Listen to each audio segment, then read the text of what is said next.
The system is rigged against the injured person, in my mind. I mean, I get it. Insurance has to be affordable for people, and it's a mandatory insurance scheme in auto, so if you're going to drive, you have to have insurance, and I can appreciate that. And affordability for the average person in Ontario is something that's important. But then the question becomes, well, who should bear the burden? Is it fair that, affordability trumps the needs of somebody who suffered a catastrophic injury and whose life is destroyed? And is the affordability card overplayed when insurers, by and large, are making record profits? From Ontario's personal injury law firm, McLeish Orlando, this is Behind the Suit, a plaintiff's journey. I'm Joseph Cescon. I'm a partner of McLeish Orlando Lawyers. I'm here today as the host of Behind the Suit with our two principal partners, Patrick Brown and Dale Orlando. How are you two doing today? Excellent. How are you, Joe? I'm well, thank you. Patrick? Doing really good, Joe. Good to hear. Good to hear. So today we're talking about an issue that's before us pretty much every day in terms of the work that we do, but that many of our clients, and in fact most of the public in Ontario, wouldn't be aware of. So what we want to try and discuss today are the things that Ontarians ought to know about the insurance regime that we deal with in the province, but likely aren't aware of.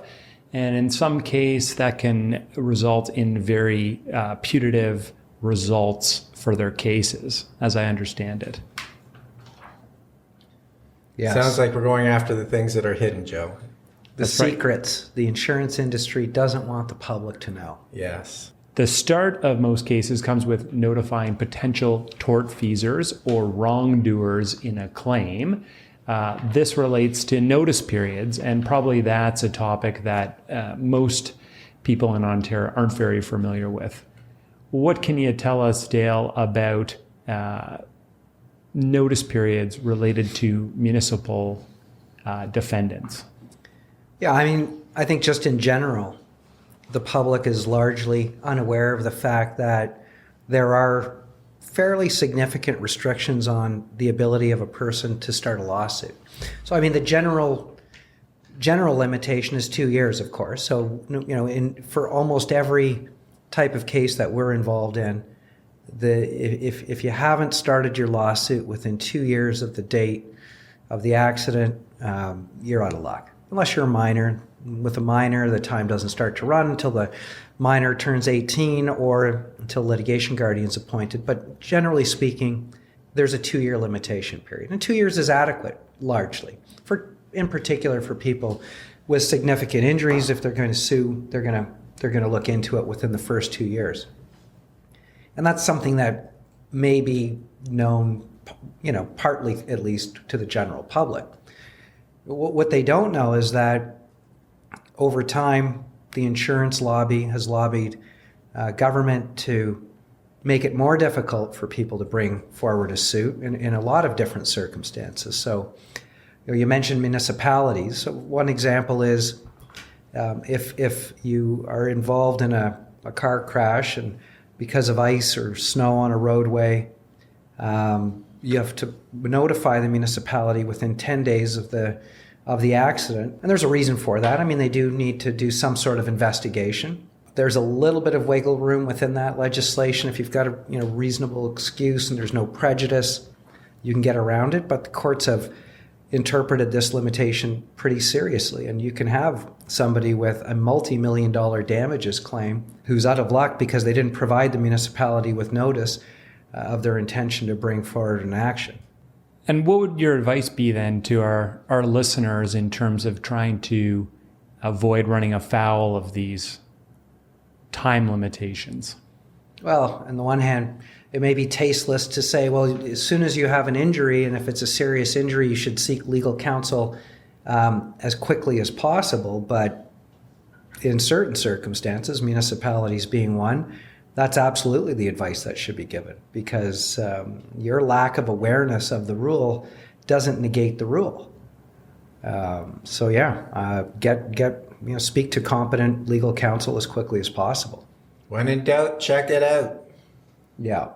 That's what Pat Brown says. No, it's true. I mean, I think Dale's right. If you really have a serious injury, it's best to get a call out to a lawyer as soon as practically possible to find out if any of these notice periods apply. And Dale touched on a number of them, but there's many out there. And to be safer than sorry, it's best to get that call out.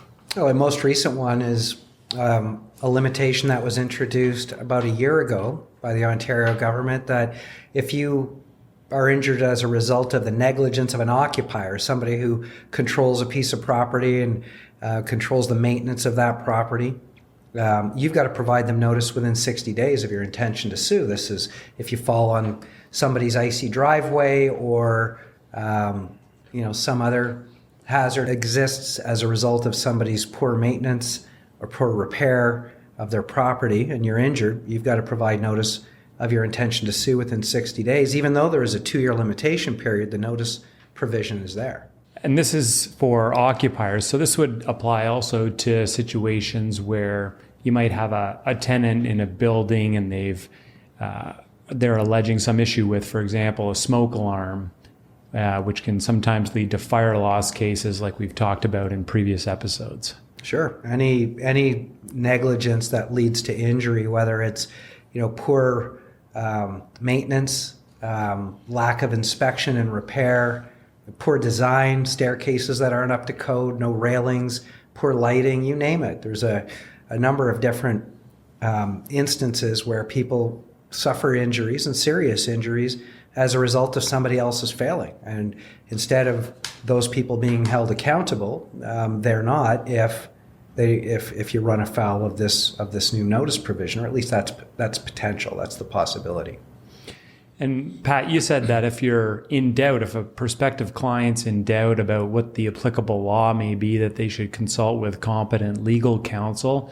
Dale told us that in the vast majority of cases, if I'm later than 2 years after my injuries occurred, I probably don't have a right to sue. Was it worth giving you a call to ask questions, even if my injury occurred more than 2 years ago? This industry, which is, the personal injury and wrongful death, almost every lawyer that practices will give you free consultation. It's just in the system itself. And so if you're really not sure, and maybe it is past 2 years and you think maybe there is a chance that I could rely on this discoverability rule, it's called, then give the lawyer a call and let them know the facts and the information, and they can assist to tell you whether there's a chance of getting around it. A lot of times there's very limited chance of getting it around it. But from time to time, there are facts that exist that do suit that rule. It's called discoverability, when one ought to have known or knew or ought to have known that they had a case. So if you make the phone call and you're reluctant to make the phone call because you talk to a lawyer and, oh my God, they're going to charge me $500 or $1,000 an hour, don't worry about it. They'll give you that free consultation because they're interested to see whether or not there is a case that they can pursue on your behalf. And if they do pursue it, it's likely on a contingency basis. Yeah, well, I'm glad you talked about your openness to discuss the facts that might give rise to a successful claim for an injured person. Pat, I know that because we work on a contingency fee basis, that's an important access to justice issue for us, so that we make sure that people are getting the right advice to act upon. Well, it is an access to justice, because I think with what we talked about here on these notice periods, but the whole system, there's so many hidden things that really are stacked against that person.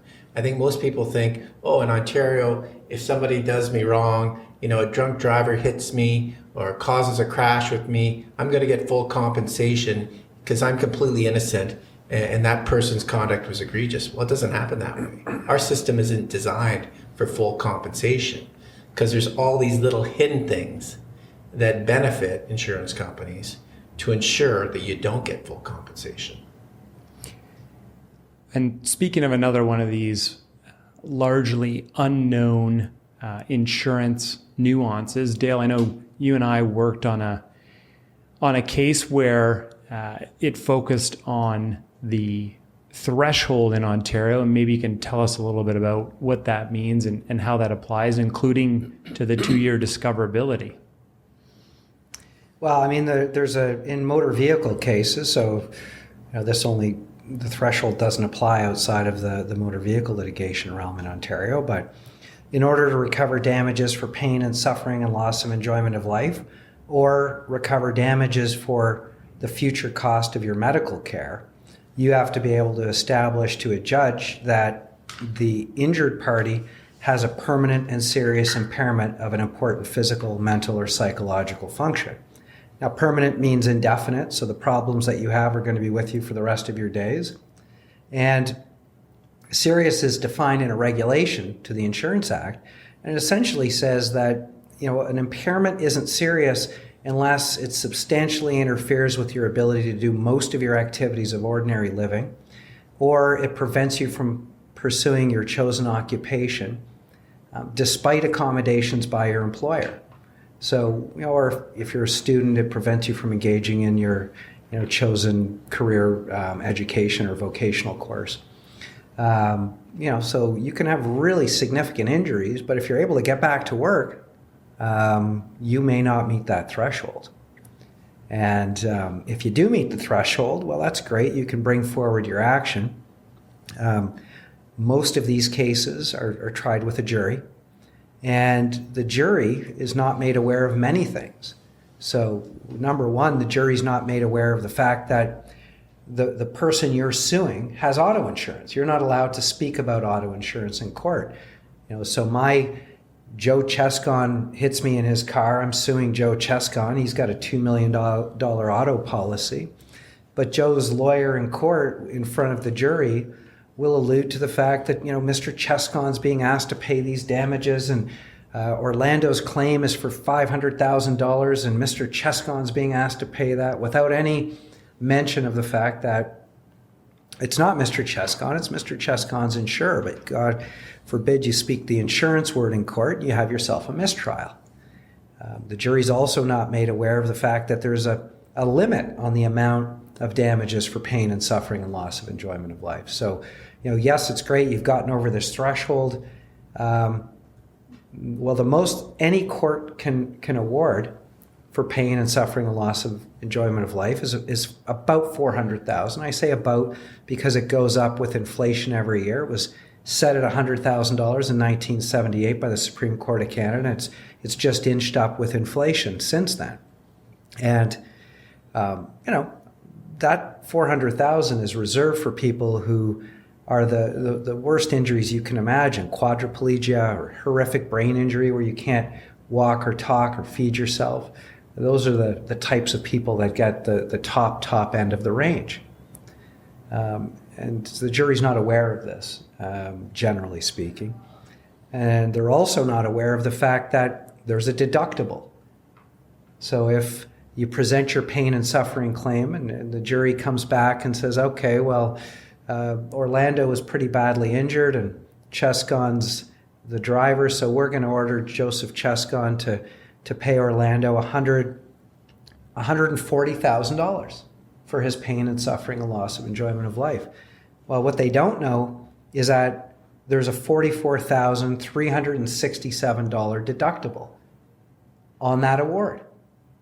Now, that deductible vanishes. So if the jury award is greater than, let's just say $148,000, it's $147 and change, but if the jury awards $148,000, I get to keep all of the $148,000. But if they award $147,000, there's a $44,367 deductible that the jury's not aware of. And you say, well, who pays the deductible? Well, nobody pays it. It's just simply money that isn't paid by the insurance company. So if Joe's insured with Chubb Insurance doesn't write me the check for $147,000 as the jury just awarded. They get to keep $44,367 of that. So in essence, I guess in this example, I'm the one paying the deductible. I don't get that money that the jury awarded me. And there are other of these deductibles in auto cases as well, for family law act claims and et cetera. Essentially, as you can see, Joe, from what Dale said, it's stacked against the person going into court who, as I said, could be completely innocent, struck down by somebody on their cell phone not paying attention or drunk. And they go into court and they have this trial, and this jury might even be thinking they're helping them out, but no idea all these things that Dale just told you are in place to restrict that claim. Well, and for our lawyers who might be listening too, the deductible and the fact that if we have a jury trial and the jury's not allowed to know about it, that would have pretty significant consequences for any pretrial offers that are made and the outcome. Do you want to talk about that at all with our listeners? In relation to offers before? Yeah, before trial and the outcome of a jury decision. Well, like all these things that Dale has talked about, they give positions to insurance companies to say to the injured party, just so you know, we're going to allege a threshold. We're going to say this isn't permanent for you, or this isn't serious for you. No, by the way, you're going to get that deductible because we think it's going to be below that $147,000 threshold. And these are all things that we hear repeatedly, whether it's at pre-trials to try to resolve the case or at mediations. And they're all things that are thrown out there in order to reduce the person's compensation and to make it risky for them to go ahead. And throw in the mix a jury notice, and then it's super risky. It's a real David versus Goliath type of environment that our clients are often up against. It is, and it doesn't even stop there. There are other restrictions that just for the sake of it being, let's say, rental or leasing cars. It saves the industry money. Yeah, it's just so you know, let's say, Joe, you struck me down with your car, you're 100% negligent, and I'm seriously hurt. And I go and I pursue a lawsuit against you, and I get an award of $5 million. You might have $1 million of insurance, but I can go after that other $4 million after you. Maybe take your home, garnish your wages. Doesn't happen that often, but it's a potential. Meaning there's no restriction on you, Joe, driving in your car when it comes down to the amount of the award and what has to be paid. But all of a sudden, they made this new law, and I don't know, I think it was a decade ago or so. Thereabouts, yeah. But it was, if you're in a rental car and you're a rental company, and as an owner, you're responsible for your driver's actions in Ontario, we're not going to make you responsible. We're going to cap that off at $1 million. Rental cars, leased cars, so Joe Cescon, owner, you're 100% liable for everything that happens in your car. It doesn't matter what the damages are. But if you're a rental car company or a leasing company, your liability is capped at $1 million, no matter how badly injured the person is. Yeah, and this is one of the reasons that I carry and pay for on an annual basis $5 million of third-party liability coverage at, of course, significant expense to me and my family. And you're telling me that Toyota Credit Canada and Discount Rental and the rest of those don't have to worry about that, because the difference between $1 and $5 million, that's not on them. Yeah, the people who actually make money renting and leasing cars and make a lot of money are the ones that get this restriction to $1 million. Where the average Joe, and not you, Joe, but the average Joe doesn't have that restriction on them. And so it really didn't make a lot of sense when they came out, but that is the law. And jurors don't know that either. They don't. They probably don't know about restrictions related to boating liability and when we might be operating personal watercraft or other boats in the summer.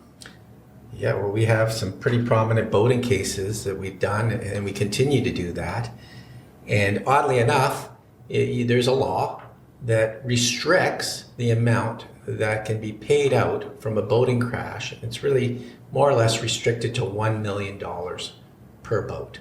So if 2 boats hit, $2 million restriction. There is a way to get around it, but there's never really been a case that's gotten around it where you almost have to prove that the person intentionally meant to harm someone. And that's a really tough test to get around. And it's hardly ever gotten. I don't think it's ever been gotten around. And therefore, people don't know it, but you, for instance, and not to say you again, Joe, but let's say you get in your boat. You go and take some cocktails at your buddy's cottage. You decide to drive that boat back to your cottage, and you hit a family, and you injure the dad horribly. You could render him a paraplegic.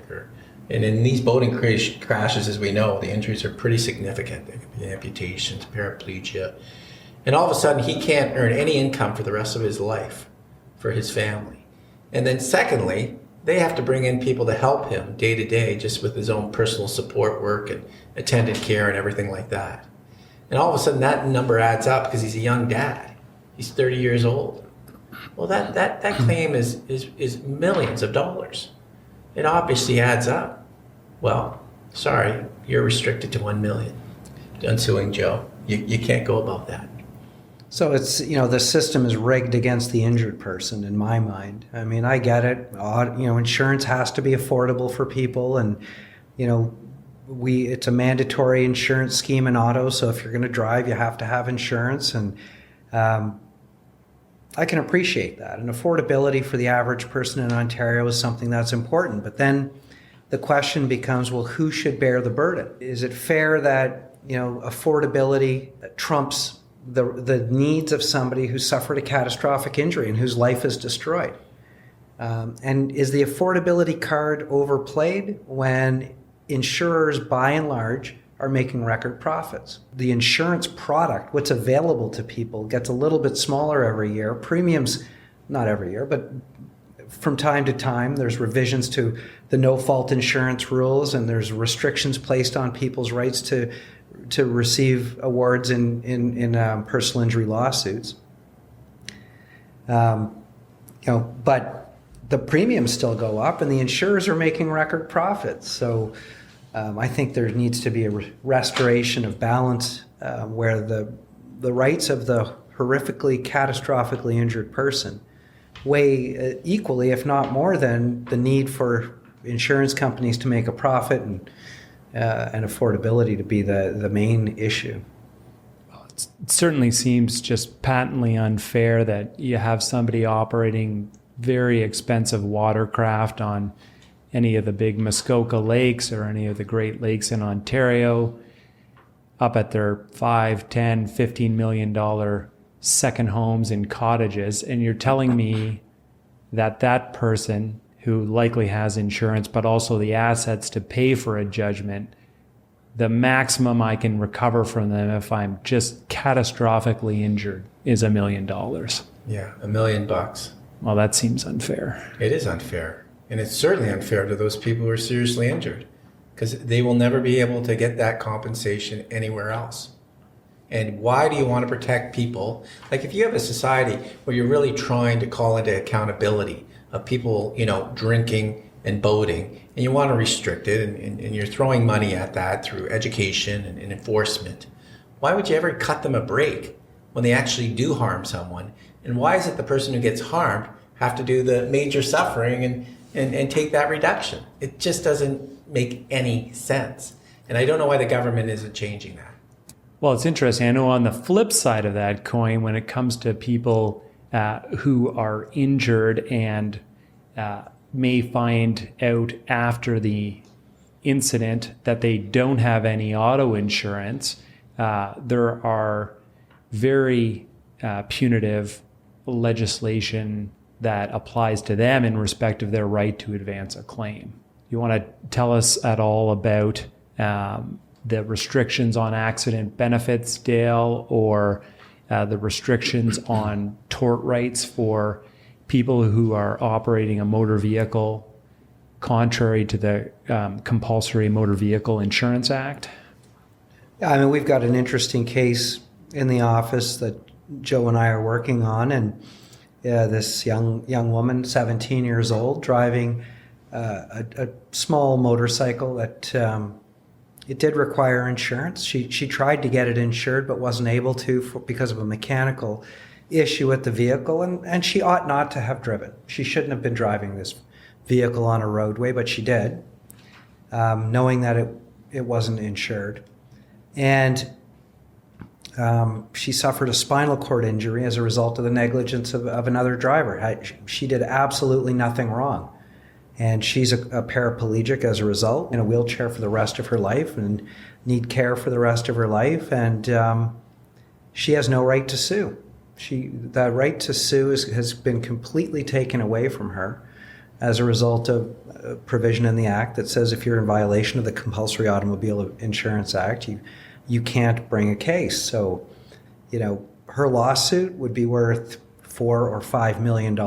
Her penalty for driving on a roadway without insurance is essentially $5 million, where if you are pulled over by the police and you don't have auto insurance, I think the fine is $5,000. Well, this young woman's fine is a $5 million fine. In essence, because she can't pursue this lawsuit, even though she was injured through absolutely no fault of her own. She's in violation of this provision, and that's completely unreasonable and unfair. Sounds like cruel and unusual punishment to me, Dale. Well, we might actually try to get a ruling on that, Pat, and see if this provision in the Act is contrary to the Charter, because it's just and the facts of this case are horrific. This poor young gal, her father had passed a few years before her accident, and when her mother called us about the accident involving her 17-year-old daughter, she shared with us that she had stage 4 breast cancer and would only likely be around for another 3 to 6 months, and that proved to be the case. She passed several months after we were retained, so we're doing what we can for this young woman, and she does have some no-fault rights, although those are restricted. She can't claim an income replacement benefit. She can't claim expenses in visiting. She can't claim a housekeeping or homemaking benefit. She does have access to med rehab and attendant care through her other auto policy. But yeah, it's pretty punitive, extremely punitive in this particular instance. All right. Well, Pat, unless there's anything else that you want to share that you think the Ontario public ought to know about insurance in the province, I think we'll leave it at that for today, and hopefully people are a little bit more informed about some of these restrictions that are going to affect their rights if they unfortunately find themselves with a terrible injury through no fault of their own. So are there other ones, Joe? Of course there's other ones. We probably could go on for another, good hour with this program. There's no doubt. One that always kind of sticks to me, though, and I'm sure it sticks to you guys and other people, is jury awards. So every time we have a case, they file a jury notice, which means it's got to be tried by 6 people.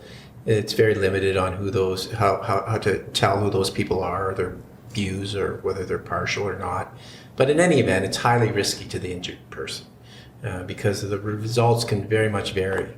But it's funny, if you had a claim in front of a jury and you asked for punitive damages, for instance, and a jury thought, oh, that conduct's egregious, outrageous, and they award $1 million or $2 million. Well, that doesn't mean that person's going to get it. In all likelihood, our Court of Appeal intervenes on those awards and brings them down. That's why we don't have large pain and suffering awards. Like Dale was talking about the deductible. Well, there's a cap on those as well. And if you go above that cap, and even the jury thinks they're giving a lot, Court of Appeal steps in and brings it down. Wrongful death cases, juror thinks that the loss of life is worth a lot more, and they give those awards, Court of Appeal brings it down. So all the upside in relation to jury trials for injured people or people who have lost a loved one seem to be controlled by the Court of Appeal. But when it comes down to the other way, where you get a very low verdict that's not really fair, those are upheld. And it really does seem to be a bit of a two-way street on that front. Well, it sounds like we should have another conversation about this on another day, but we've taken up enough of your time. Thanks, Dale, and thanks, Pat, for explaining this to our listeners today. And that brings us to the end of episode 4. Thank you. Who are still listening now, if you have any questions about personal injury or a case you may or may not have, we're always happy to speak with you. You can reach us at 1-866-685-3311, or you can send us an email at info@mollp.com. Take care. Bye for now.